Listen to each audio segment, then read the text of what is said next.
If your history class skipped the Congo, you're missing one of humanity's darkest and most overlooked stories. The Congo Free State is a chapter that rarely makes it into school textbooks, yet its horrors shaped the course of modern Africa and left scars that still linger today. This is a tale of a king's insatiable greed and a continent's unimaginable suffering. It's a story where ambition and cruelty collided and millions paid the price. Let's talk about the brutal reign of King Leopold II, a monarch whose hunger for wealth would turn the Congo into a nightmare.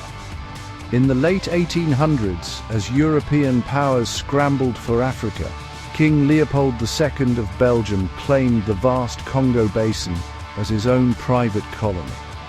He convinced the world he was bringing civilization and progress, but his true motives were far darker. He called it the Congo Free State, but there was nothing free about it. The land and its people became his personal property, ruled by fear and violence. Leopold's agents forced millions of Congolese men, women, and even children to harvest wild rubber. They used terror as motivation. Villages were burned to the ground, families were torn apart, and entire communities lived in constant fear of punishment. The cruelty was unimaginable.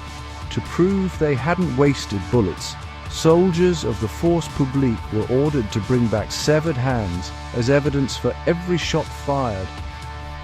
This gruesome practice became a symbol of the regime's brutality.